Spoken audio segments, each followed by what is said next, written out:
मेरे प्यारे गुरुमुख सज्जनों, संत अपने वचनों में फरमाते हैं कि इस मानुष जन्म में भगवान के श्री चरणों की शरण लेना ही जीवन की एकमात्र सफलता है, क्योंकि भगवान समस्त प्राणियों के स्वामी हैं, प्रियतम और आत्मा हैं। इंद्रिय सुख तो जीव को चाहे वह जिस योनि में रहे प्रारब्ध के अनुसार सर्वत्र वैसे ही प्राप्त होते रहते हैं जैसे बिना किसी प्रयास के दुख। इसीलिए सांसारिक सुखों की प्राप्ति के लिए मनुष्य को यत्न नहीं करना चाहिए। इनकी प्राप्ति का प्रयास करना मानव आयु को व्यर्थ नष्ट करना है। जो केवल इन्हीं में अर्थात शरीर इंद्रियों के सुख भोगों में ही उलझे रहते हैं वे भगवान के परम कल्याण स्वरूप चरण कमलों की भक्ति प्राप्त नहीं कर सकते। महापुरुषों के कथनों के अनुसार जीव को मानुष जन्म का ये स्वर्णिम अवसर मात्र परमात्मा की भजन भक्ति और नाम स्मरण के लिए ही मिला है, केवल शरीर इंद्रियों के सुख भोगों की प्राप्ति के लिए नहीं। शरीर इंद्रियों के सुख तो वह अन्य योनियों में भी भोगता रहा है। यदि मनुष्य जन्म में भी वह इन इंद्रियों के सुखों में ही फंसा रहा और इन्हीं की प्राप्ति के यत्न में लगा रहा तो फिर अन्य योनियों और मनुष्य योनि में अंतर ही क्या रहा। मनुष्य जन्म की श्रेष्ठता तो तभी है जब मनुष्य इसमें भजन भक्ति का वास्तविक कार्य करके परमात्मा की प्राप्ति करने और आवागमन के चक्र से मुक्त होने का प्रयत्न करें। इसीलिए मनुष्य को चाहिए कि ऐसे उत्तम और दुर्लभ मानुष जन्म को पाकर परमात्मा का भजन सुमिरन करे और उनके चरणों में चित्त को लगाए, जिससे कि उसका ये मानुष जन्म में आना सफल हो। जो ऐसा दुर्लभ शरीर प्राप्त करके भी इसमें परमात्मा की भजन भक्ति नहीं करता अपितु शरीर इंद्रियों के रस भोगों में ही सदा लिप्त रहता है, वो मानो अपने मूल्यवान जन्म को व्यर्थ ही नष्ट कर रहा है। ये बुद्धिमानी की बात नहीं है कि ऐसा दुर्लभ जन्म जिसमें मोक्ष की प्राप्ति की जा सकती है उसे विषय भोगों में व्यर्थ नष्ट कर दिया जाए। भगवान श्री रामचंद्र जी महाराज अयोध्या वासियों को संबोधित करते हुए कहते हैं, यही तन कर फल विषय न भाई, स्वर्ग स्वल्प अंत दुखदाई, नर तन पाए विषय मन देही, पलट सुधाते शठ बिचलेही, ताहि कबहू फल कहे न कोई, गुंजाग्रही परस मन खोई। हे भाई, इस शरीर के प्राप्त होने का फल विषय भोग कदापि नहीं है।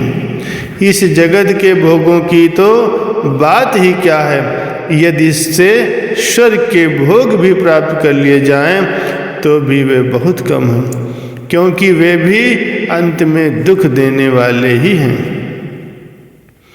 इसलिए जो लोग मनुष्य शरीर को पाकर भी विषय भोगों में मन लगाते हैं वे अज्ञानी मानव अमृत को त्याग कर विष ग्रहण करते हैं। जो पारस मणि को खोकर बदले में कौड़िया ले लेता है उसको कभी कोई बुद्धिमान नहीं कहता। उपरोक्त कथन के आधार पर मनुष्य स्वयं ही अपने मन में विचार करे कि ऐसा उत्तम शरीर पाकर भजन भक्ति करने की अपेक्षा यदि वह मनुष्यतर योनियों की तरह विषय भोगों और खाने पीने आदि में ही लगा रहा तो फिर उसमें और पशुओं में अंतर ही क्या रहा। महापुरुष फरमाते हैं कि जिसका समय भगवान के गुणगान गाने में अथवा श्रवण करने में व्यतीत हो रहा है उस सौभाग्यशाली मनुष्य के अतिरिक्त अन्य सभी मनुष्यों की आयु व्यर्थ जा रही है। सूर्यदेव प्रतिदिन अपने उदय और अस्त होने के साथ उनकी आयु को छीनते जा रहे हैं। भक्ति विहीन प्राणी का तो मनुष्य शरीर प्राप्त करना ही निरर्थक है। भगवान शिव जी पार्वती के प्रति कथन करते हैं, जी हरि कथा सुनी नहीं काना, श्रवण रंध्र अहि भवन समाना। नय नहीं संत दरस नहीं देखा, लोचन मोर पंख कर लेखा। ते सिर कट तुम्बर समतूला, जैन नमत हरि गुर पद मूला।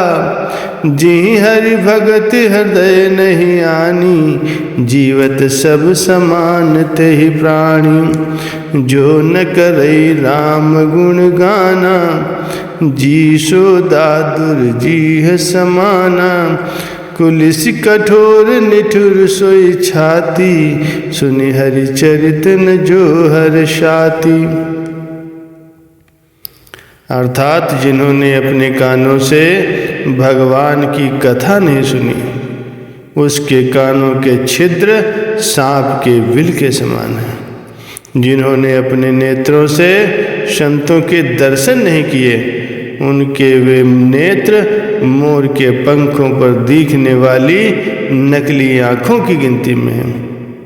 वे सिर कड़वी तुम्बी के समान हैं, जो भगवान अथवा गुरु के चरण तल पर नहीं झुकते। जिन्होंने भगवान की भक्ति को अपने हृदय में स्थान नहीं दिया है, वे प्राणी जीते जी मुर्दे के समान हैं। जो जीव भगवान के गुणों का गान नहीं करती, वह मेढक की जीभ के समान है। हृदय ब्रज के समान कठोर और निष्ठुर है, जो भगवान के चरित्र सुनकर हर्षित नहीं होता। महापुरुष श्री गुरु तेग बहादुर जी महाराज मनुष्य को सावधान करते हुए अपने वचनों में फरमाते हैं, गुण गोविंद गायो नहीं, जन्म अकारत कीनु। महापुरुषों ने ये नहीं फरमाया कि यदि मनुष्य ने धन संपत्ति नहीं बनाई तो जन्म अकारत किया, शरीर के सुख आराम नहीं जुटाए तो जन्म व्यर्थ किया, अथवा मान इज्जत और पद प्रतिष्ठा प्राप्त नहीं की तो मनुष्य जन्म का लाभ नहीं उठाया। नहीं नहीं, उन्होंने तो ये फरमाया है कि मनुष्य ने यदि परमात्मा का गुणगानवाद नहीं गाया, भजन सिमरण नहीं किया, तो उसने अपना ये जन्म अकारत खो दिया।